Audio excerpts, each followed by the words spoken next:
Assalamualaikum warahmatullahi wabarakatuh. Perkenalkan, nama saya Galuh Andarsiwi dengan NIM 2020-11095 dari kelas C. Di sini saya akan mempresentasikan materi UTS pengukuran besaran listrik. Di sini terdapat 9 pokok pembahasan. Nah, yang pertama yaitu tentang pengukuran. Pengukuran merupakan proses perbandingan suatu besaran secara eksperimen dengan besaran lain yang dianggap sebagai besaran standar. Besaran merupakan segala sesuatu yang dapat diukur dan dinyatakan dengan angka. Sedangkan satuan merupakan acuan yang digunakan sebagai pembanding dalam pengukuran suatu besaran. Jadi antara besaran dan satuan ini memiliki keterkaitan yang sangat erat. Besaran terdiri dari dua, yaitu besaran pokok dan besaran turunan. Di mana besaran pokok ini dia merupakan besaran yang satuannya telah ditetapkan terlebih dahulu dan tidak diturunkan dari besaran manapun. Terdapat 7 besaran pokok, yaitu panjang, massa, waktu, kuat arus, suhu, jumlah zat, dan intensitas cahaya. Kemudian terdapat besaran turunan, di mana besaran turunan merupakan besaran yang satuannya telah diturunkan dari satuan besaran pokok. Contohnya yaitu luas, usaha, volume, daya, tekanan, dan lain-lain. Kemudian terdapat besaran listrik, di mana besaran listrik ini sangat berguna bagi kita di dalam bidang elektro dalam pengukuran listrik. Nah, terdapat beberapa besaran listrik yang umum kita gunakan, yaitu contohnya tegangan dengan satuan volt, kuat arus listrik dengan satuan ampere, hambatan atau resistansi dengan satuan ohm. Terus kemudian terdapat muatan listrik dengan satuan coulomb, terdapat daya listrik dengan satuan watt, frekuensi dengan satuan hertz, dan lain sebagainya. Kemudian kita masuk ke dalam pembahasan satuan, di mana satuan terdiri dari dua, yaitu satuan baku dan satuan tidak baku. Di mana satuan baku ini satuan yang telah ditetapkan dan diakui penggunaannya secara internasional.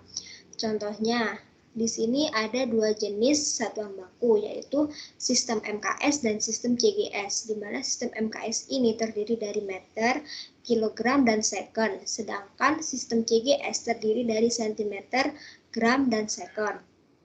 Kemudian terdapat satuan tidak baku, di mana satuan tidak baku ini satuan yang tidak ditetapkan sebagai suatu pengukuran ilmiah dan tidak diakui secara internasional. Contohnya adalah mengukur panjang menggunakan jengkal, depa, atau hasta. Nah, setiap orang memiliki panjang jengkal, depa, atau hasta yang berbeda-beda, sehingga satuan ini tidak dikatakan sebagai satuan yang baku. Kemudian klasifikasi pengukuran dibagi menjadi 4, yaitu pengukuran langsung, pengukuran tidak langsung, pengukuran dengan kaliber batas, dan pengukuran dengan perbandingan bentuk standar. Kemudian ada klasifikasi alat ukur, di mana di sini dibagi menjadi 3, yaitu menurut macamnya arus, yang kedua menurut ketepatan besaran yang diukur dengan alat ukur yang digunakan, dan yang ketiga menurut kecermatan pemakaian. Kemudian ada faktor-faktor ketelitian alat ukur. Di sini terbagi menjadi 2, yaitu posisi alat ukur dan kondisi atau umur alat ukur tersebut, dan operator atau pemakai. Di mana posisi alat ukur pada saat kita akan melakukan sebuah pengukuran itu sangat berpengaruh terhadap hasil yang kita peroleh. Kemudian umur alat ukur tersebut juga berpengaruh. Tentunya alat ukur yang baru dengan alat ukur yang sudah lama dan sudah sering dipakai, hasil pengukurannya akan berbeda. Kemudian operator atau pemakai, di mana kita sebagai operator atau pemakai juga perlu teliti dalam membaca hasil pengukuran sehingga kita bisa mendapatkan hasil pengukuran yang sesuai dengan yang kita harapkan. Kemudian terdapat kesalahan-kesalahan pengukuran. Secara garis besar terbagi menjadi 3, yaitu kesalahan umum, kesalahan sistematis, dan kesalahan acak. Kemudian kelas-kelas alat ukur dan pengaplikasiannya. Di sini terdapat 4 kelas alat ukur menurut pengaplikasiannya. Yang pertama yaitu kelas 0,05, 0,1, dan 0,2. Nah, dapat diartikan bahwa batas kesalahan alat ukur tersebut kurang lebih 0,05%, 0,1%, dan 0,2%. Nah, umumnya alat ukur pada kelas ini digunakan pada laboratorium. Kemudian alat ukur kelas 0,5. Nah, dapat diartikan bahwa besarnya batas kesalahan dari alat ukur ini kurang lebih 0,5%. Nah, biasanya alat ukur kelas ini itu termasuk pada alat-alat ukur yang portable. Kemudian alat ukur kelas 1,0%, di mana kesalahan batas ukur kesalahan dari alat ukur ini yaitu kurang lebih 1%.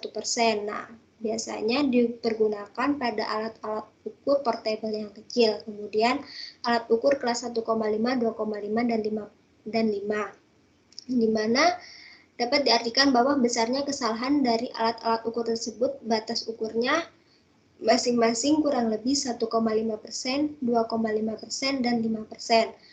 Nah, alat ukur pada kelas ini biasanya dipergunakan pada panel-panel di mana presisi atau ketelitian dari alat ukur ini tidak terlalu diperhatikan. Selanjutnya, kita akan membahas tentang penjelasan tentang alat-alat ukur. Pertama yaitu galvanometer. Galvanometer itu merupakan alat ukur elektromekanis yang digunakan untuk mendeteksi arus atau tegangan yang relatif kecil dalam sebuah rangkaian listrik. Nah, di mana bagian-bagian dan fungsi galvanometer dapat dijelaskan pada gambar berikut ini. Kemudian terdapat prinsip kerja galvanometer, di mana sebuah galvanometer itu bekerja berdasarkan gaya Lorentz. Nah, terdapat dua arah gerak arus, yaitu apabila muatannya positif, maka arah geraknya searah dengan arus. Dan apabila muatannya negatif, maka arah geraknya berlawanan dengan arah arus. Kemudian klasifikasi galvanometer itu terbagi menjadi 4, yaitu galvanometer suspensi. Kemudian yang kedua, galvanometer balistik. Kemudian terdapat galvanometer tangan. Kemudian yang keempat, terdapat galvanometer astatik. Kemudian cara kalibrasi pada galvanometer itu terdapat 3 metode. Yang pertama metode kapasitor, yang kedua metode solenoida, dan yang ketiga metode induktansi bersama. Nah, yang kedua yaitu ampermeter, merupakan alat ukur yang digunakan untuk mengukur atau mendeteksi arus listrik. Nah, klasifikasinya yaitu terdapat dua macam, ampermeter AC dan ampermeter DC. Kemudian bagian-bagian dan fungsi ampermeter, terdapat terminal positif yang berfungsi sebagai masukan positif muatan keluaran arus, dan yang kedua terdapat terminal negatif yang berfungsi sebagai keluaran negatif muatan masukan arus, dan yang ketiga terdapat batas ukur. Nah, batas ukur ini berfungsi sebagai satuan nilai maksimal yang dapat terukur pada ampermeter tersebut. Kemudian yang keempat terdapat skala maksimum yang berfungsi untuk tampilan yang menampilkan batas nilai yang tertinggi. Kemudian terdapat prinsip kerja ampermeter, prinsip kerjanya menggunakan gaya Lorentz, di mana apabila ada arus yang mengalir melewati kumparan yang dililit oleh medan magnet, maka akan muncul gaya Lorentz dan akan menggerakkan jarum penunjuk secara menyimpang. Nah, untuk kalibrasi ampermeter adalah dengan cara membandingkan arus yang melalui ampermeter yang akan dikalibrasi dengan ampermeter standar. Kemudian yang ketiga yaitu voltmeter, merupakan alat ukur yang digunakan untuk mengukur besaran listrik dalam sebuah rangkaian listrik. Nah, klasifikasinya yaitu terdapat voltmeter DC dan voltmeter AC. Kemudian terdapat bagian-bagian dan fungsi voltmeter, di mana bagian dan fungsinya ini tidak beda jauh dari ampermeter. Kemudian prinsip kerjanya itu voltmeter ini memiliki fluksi magnetik yang masuk pada kepingan logam secara paralel, di mana flux bolak-balik yang timbul mempengaruhi tegangan yang terjadi pada arus putar di dalam kepingan tersebut. Untuk pemasangan voltmeter pada rangkaian listrik sendiri, dia itu dipasang secara paralel.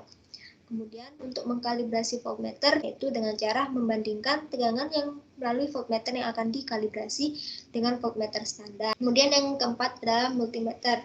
di mana multimeter atau multitester ini sebuah peralatan khusus yang digunakan untuk mengukur komponen listrik mulai dari tegangan, arus, maupun hambatan. Nah, klasifikasinya terdapat multimeter analog dan multimeter digital. Kemudian terdapat bagian-bagian multimeter. Di sini dapat kita lihat ada sekrup, tombol pengatur jarum penunjuk, saklar selektor, lubang kutub positif dan negatif, saklar selektor polaritas, jarum penunjuk, dan skala.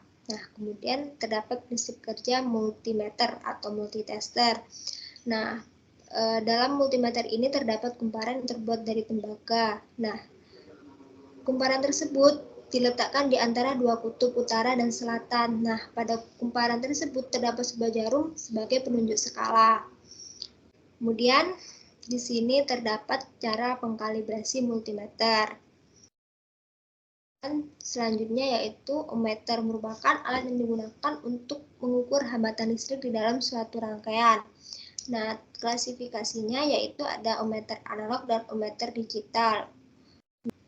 Nah, bagian-bagian ohmmeternya di sini terdapat sekrup, terus terdapat tombol zero ohm adjust knob dan saklar pemilih. Kemudian juga terdapat lubang kutub positif dan negatif dan probe positif dan negatif. Nah, prinsip kerja ohmmeter ini dia menggunakan prinsip hukum Ohm, di mana apabila besarnya arus listrik yang terdapat dalam sebuah rangkaian itu berbanding lurus dengan tegangannya. Di sini untuk kalibrasi ohmmeter dia itu sama dengan pengkalibrasian pada multimeter. Baik, selanjutnya kita akan membahas contoh soal dari nilai pengukuran. Nah, di sini terdapat contoh soalnya. Nah, di sini dapat kita tentukan 60 ini dia merupakan PJ atau penunjukan jarum. Nah, sedangkan 100 ini adalah skala tertinggi atau skala maksimum. Dan 200 ini dia merupakan batas ukurnya. Untuk mencari nilai NP dapat kita tentukan dengan rumus NP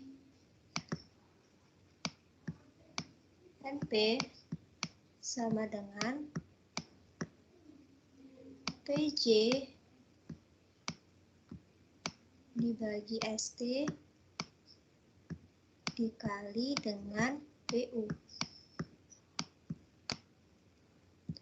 di mana PJ-nya tadi kita sudah tentukan 60, ST-nya yaitu 100, dan BU-nya adalah 200 miliampere. Nah, kemudian tinggal kita hitung, ini bisa dicoret, jadinya 0,6 dikali 200 miliampere.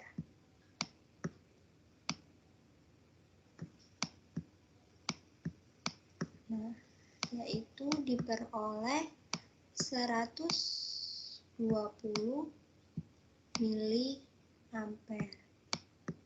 Kemudian kita ubah ke dalam satuan internasional menjadi 0,12 ampere. Jadi hasil pengukuran dari ampermeter ini atau ampermeter tersebut yaitu sebesar 0,12 ampere. Di sini terdapat pembahasannya. Karena materi UTS telah selesai dipresentasikan, maka dengan ini saya akhiri pula presentasi materi UTS pengukuran besaran listrik. Kurang lebihnya mohon maaf. Wabillahi taufiq wal hidayah. Wassalamualaikum warahmatullahi wabarakatuh.